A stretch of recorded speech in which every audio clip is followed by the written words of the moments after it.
Joining us now is Ojinika Okpe, with stories trending around the world. Action! Well done, Rufai. You forgot Chief, though. You forgot Chief. Chief. You know, yes. How are you this morning? Our own Chief of Water. Correct guy. We have too much fun here. How are you, Ayo, this morning? I'm Did you have a good weekend? Yes, we missed you I had Friday. a good weekend. Oh, yeah, well, I was chilling. I like the way he introduced you, and then you went like, come on, yes, please, add more. As always. Yes. But you know why I was excited this weekend, Ayo and Rufai, not this guy, because, you know, Spain celebrated its first Women's World Cup trophy on Sunday after an impressive display at the Women's World Cup finals in Australia, defeating England in a 1-0 win. The victory made Spain the first team to hold the under-17, under-20 and senior world titles at the same time. Spain is the fifth winner in 9 editions of the Women's World Cup and joined Germany as the only 2 nations to win both the men's and women's titles. I mean, Rufai, over to you. You know what I loved? I loved most was watching this women team lift up their coach in victory. I love that. Congratulations, Spain. They went through a lot prior to the tournament. I mean, they went through a lot of back and forth with their FA, but now they're finally here. They played impeccable football. You know, you can't take it away from the Spaniards. The girls are wonderful. They played way better than the British girls. I remember when the British... You think so? Yeah, I remember. Okay. They knocked them around. They played very good for them. I remember when they lost the penalty and the British goalkeeper saved the penalty, the English goalkeeper, and she went like, down, and I was like, what's happening? So, and also for the fact that England did beat Nigeria, so at least England didn't win. And for the fact that a lot of English fans that brag a lot, goodness me, I'm happy. You know, there's even one song. No violence today. There's even one song the English football fans normally sing. They say, 2 World Wars and 1 World Cup, England. 2 World Wars and 1 World Cup, England all the way. They will have changed that song to 2 World Wars and 2 World Cup, England. But I'm happy it didn't go that way, at least. That was the biggest trending story over the weekend. Kayo, they just put in your own word, Mr. England. England is home, and I wanted England to win because it would have been great to see them, the Lionesses, take the cup home. It would have been great, and England would have declared a holiday, I hope, and it would have been the greatest because the men's footballers in England, they have tried and tried, but at the end of the day, you can't take it away from England that they are still the champions of Europe. Right. They are the European champions as far as the women's football goes, and they have done well. They've done well in this competition to get to the final. So I will say kudos to them, but more kudos and accolades should go to the Spanish. The Spanish girls, they did well. They were beautiful though. Ayo, what did you think of the Spanish women? I was very proud of them. It was the first time they went. I mean, look at that. That's flex, like straight in. First time, go for goal. Well, all right. Well, good morning to you viewers. Let's continue on what's trending. Over the weekend, the wedding of the son of the Deputy Senate President, Barau Jibrin Abdullahi in Kano State, attracted top members of the All Progressives Congress, including Nigeria's Vice President, Kashim Shettima.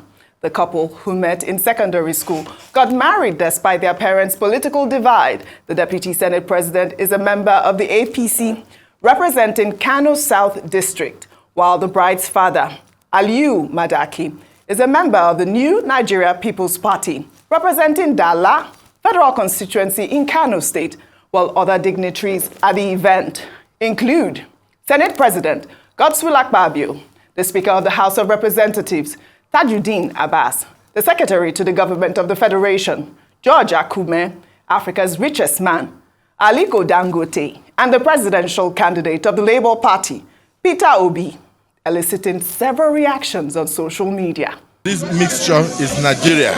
Nigeria is full of complexities, different tribes, different languages, but we all come together in love. And so what has happened today in Kano is that love is being bonded and cemented together. That's why every human being is here today. You can see from the Vice President of Nigeria, Kashim Shettima, to the presidential candidate of the Labour Party, and all other presidential candidates, they are all here in Kano. And even all distinguished senators of the Federal Republic are here to back up the Deputy Senate President and to back up the leader of the House of Representatives. I will expect the Labour Party and all other political parties to down tools and join the incumbent administration to move Nigeria forward. All right. Well, you know that this wedding elicited a lot of reactions, especially the attendance of Peter Obi. Let me take Barau Ononuga's tweet. Well, he wrote, "The obedience should note, Peter Obi is now playing politics of no bitterness in hobnobbing with APC leaders." Well, Spotlight Abbey, in response to Barau Ononuga's tweet, wrote, "Barau Ononuga and his likes keep trying to fabricate some kind of acceptance for Indioshi mandate." That means the people that still mandate.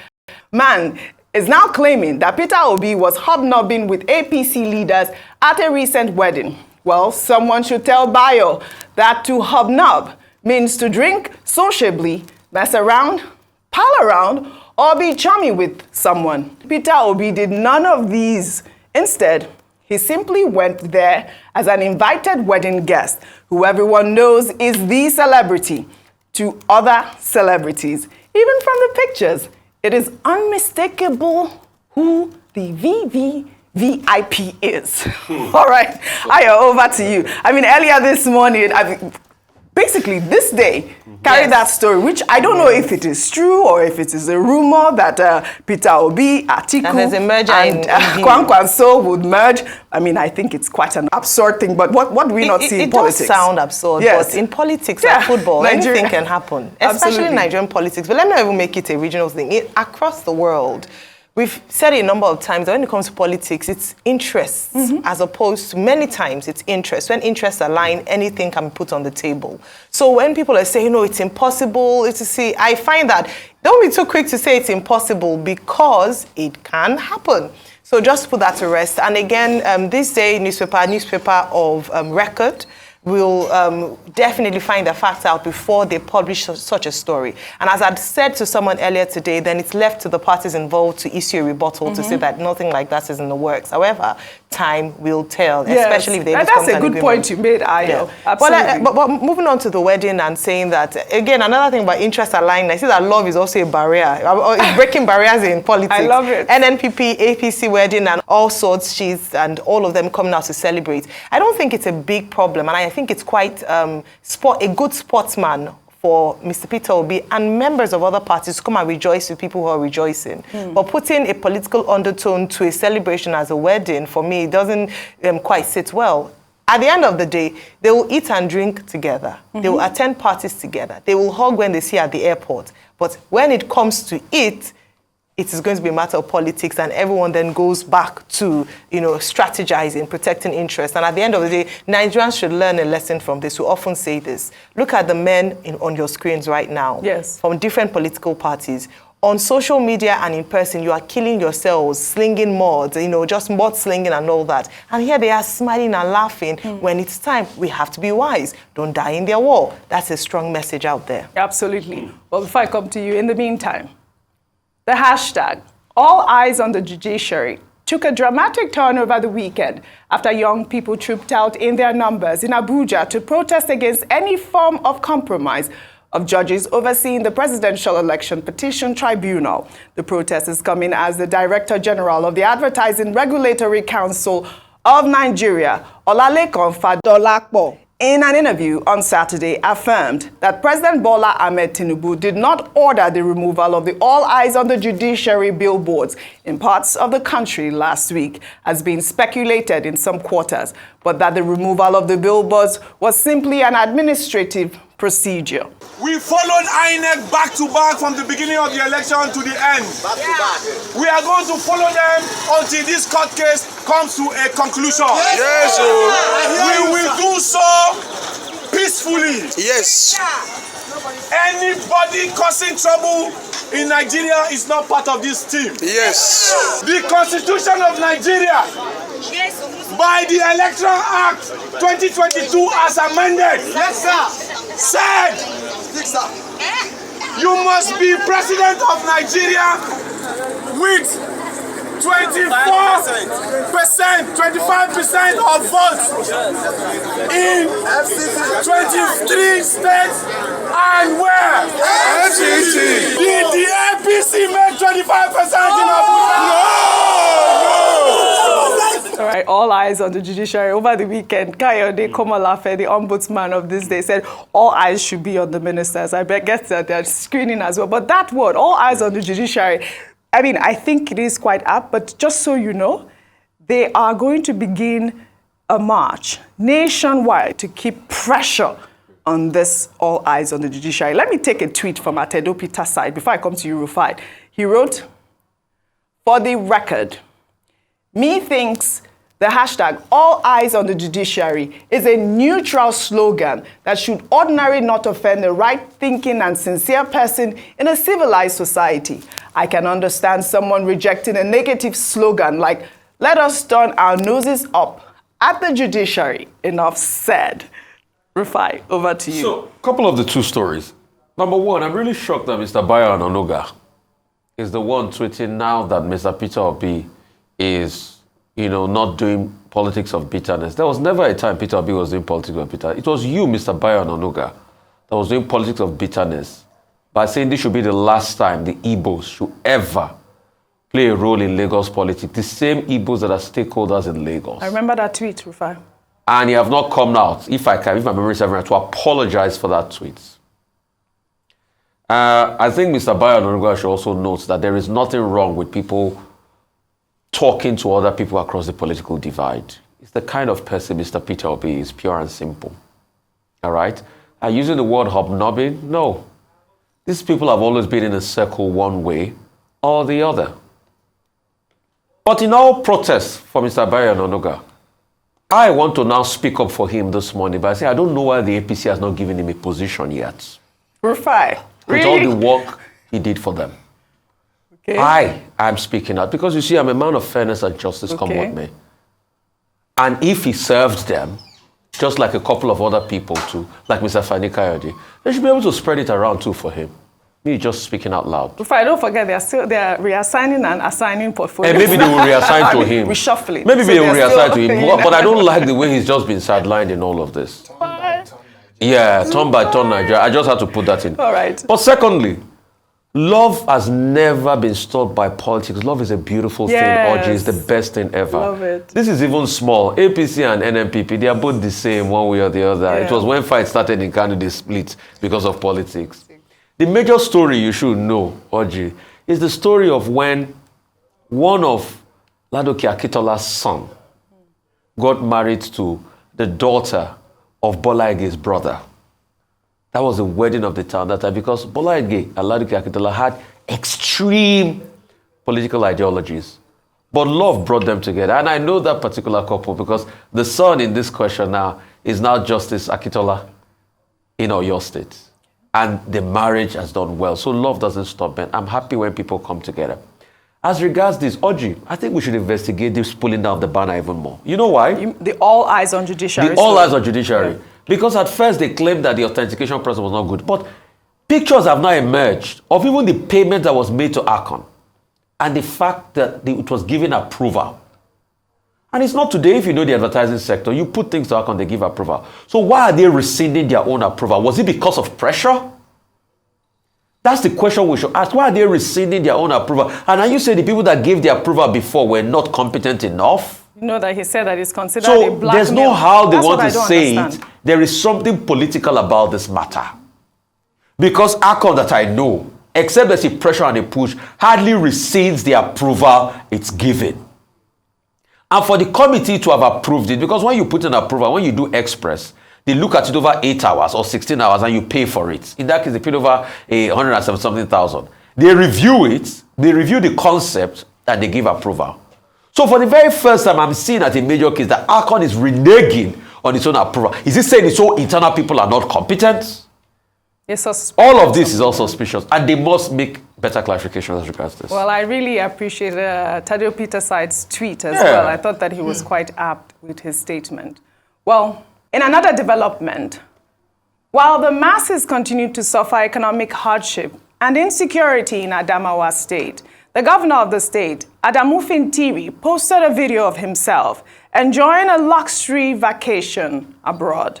The governor came under fire for posting the video on X, owing to the fact that Adamawa State is one of the poorest states in Nigeria. According to the National Bureau of Statistics, the state has also been ravaged by insecurity as a result of Boko Haram insurgency. The governor, in a post which has now been deleted, said that vacation is the perfect time to rejuvenate the soul and body and a great opportunity to birth new ideas, gain experiences, acquire different perspectives, learn something new, and have fun. While some users on social media berated the governor over the post for being unperturbed by the state's poverty index and security challenge. You know that Fintiri also came under fire for appointing about 47 media aides. I believe, Ayo, you guys took that story. Over to you, Kayode. The story of Fintiri beggars belief. In Nigeria today, people do things and there is no cause, nothing will happen. You steal 2 billion naira and you say that it was the cat or rat or crocodile that ate it. And the story goes on and nothing happens. You do any other thing, Fintiri should be questioned, because when you go on this, the number of people who are living below the poverty line in that state is unbelievable, unimaginable. And then you live in opulence and luxury and you show it off. If this was any other country in the world, people will be saying he has to be impeached, that there is no sign that he cares about the people. And that's what should be happening. But this is Nigeria, where a lot of things are allowed to happen and nothing will be done about it. So it's really sad that this is the way we are in Nigeria. And this is it what pains we are me. seeing. It really hurts me. This is what we're seeing. Ayo, your take on that? Yeah, so, Governor, so on the fair side, if he worked for his money and he wants to live large, like Davido, it's up to him. He wants to be, live a jet-set life. However, despite the fact that it might be his money, we don't know the source of that income, maybe that should be investigated. Yeah. I mean, might have private businesses. It's also the fact that he also demonstrates that he is a leader who is not in touch with the sufferings of his people. Absolutely. You cannot be a father and your child is suffering and you're out enjoying life and even having the, audacity to post it up just to demonstrate just how lavish you're living. Why won't people be pressured into crime? Absolutely. If they see that their governor is out there living large and there they are trying to struggle to make ends meet or eat one meal in a day,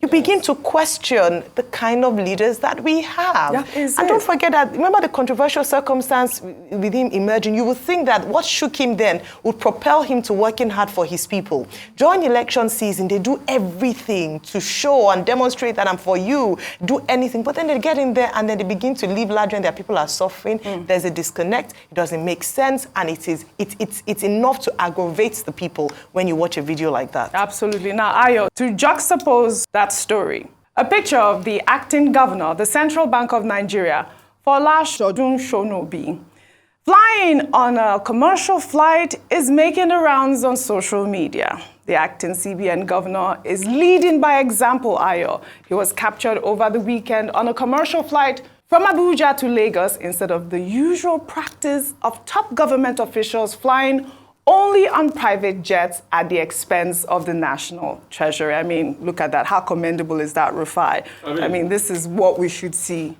our government officials doing. It's so easy. What does you expect from a man like this?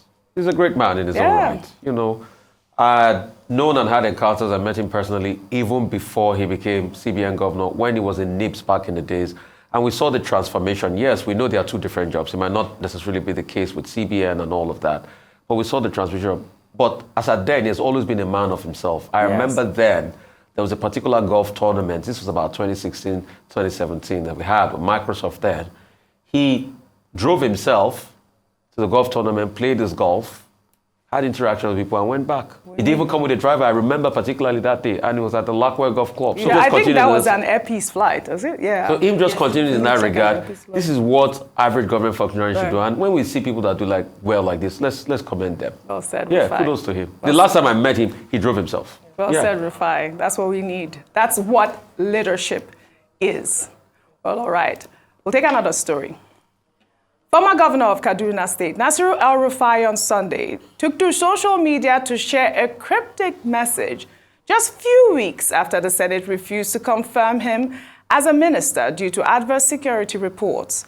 El-Rufai reportedly withdrew his interest for the ministerial position after the country's national security advisor, Nuhu Ribadu, who is El-Rufai's close ally, allegedly withheld security clearance, leaving the senators no choice but to suspend the former governor. El-Rufai, however, has remained officially silent on the Senate's decision. Well, in a post on X, the former governor shared the lyrics of Bob Marley's Who the Cap Fit in an apparent jab at his political detractors. Well, let me read out some parts of the lyrics of that song. I don't know if you've heard this song, Kayode.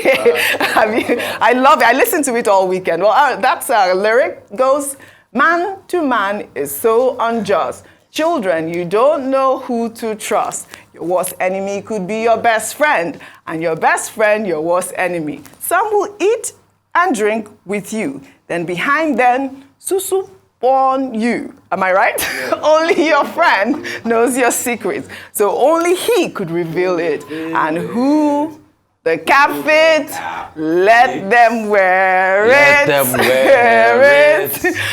Well, you know what? In what appears to be a reference to El-Rufai's post, former Kaduna Senator Shehu Sani tweeted that he has turned El-Rufai into a Rastafarian and reggae artist. I mean, that's the tweet up there.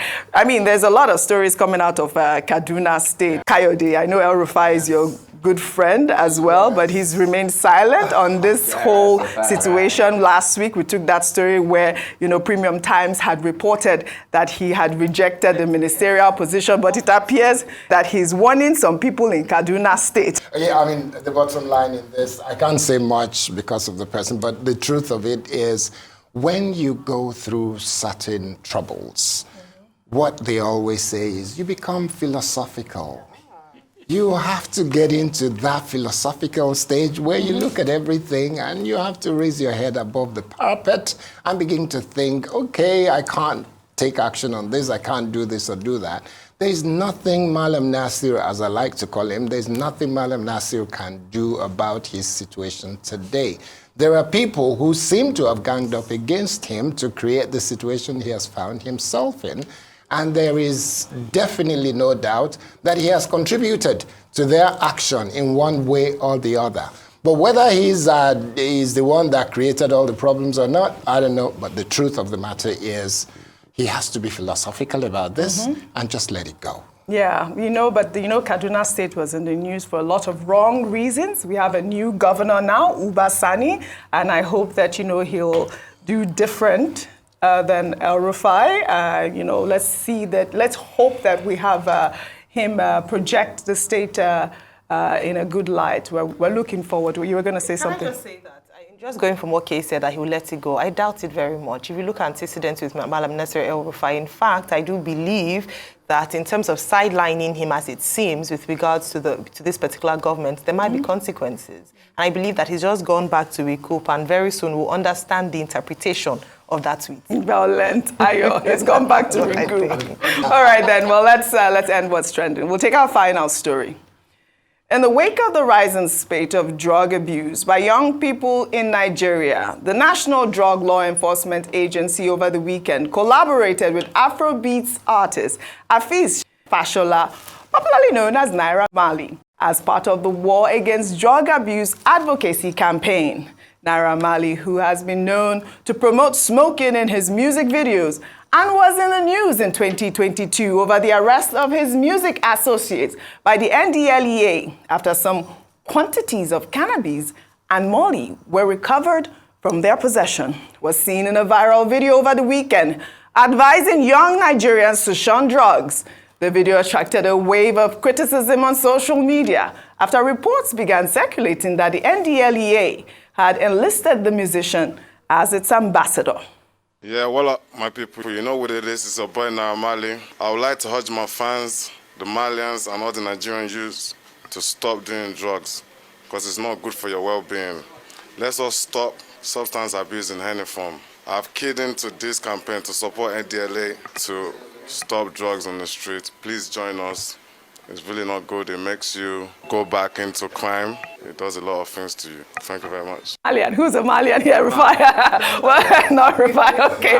Well, you know, reacting to the backlash, the spokesperson for the NDLEA, Femi Babafemi, debunked reports that Naira Marley was their ambassador, stating that the agency only engaged the singer to encourage him to use his skills and platforms to put out content that will discourage millions of followers and Nigerian youth from substance abuse. I mean, there was a debate on social media, Ayo Rufai, whether or not he is a right fit to be an ambassador. It's good that, you know, the NDLEA has debunked and clarified that he's an ambassador. But what are your thoughts, really quickly, whether or not he passed on the message accurately? So we're going to roll because there's no time, but Yes. I think who is the best person to pass on the message anti-drug? Rather than Naira Marley. Okay. I think it's done well, good one by the NDLEA as regards that. Okay. You don't need a saint to pass a message against drug, but here we gotta go. Well, all right, very well said, you all. I'd like to thank you all for your great analysis, as always, on What's Trending.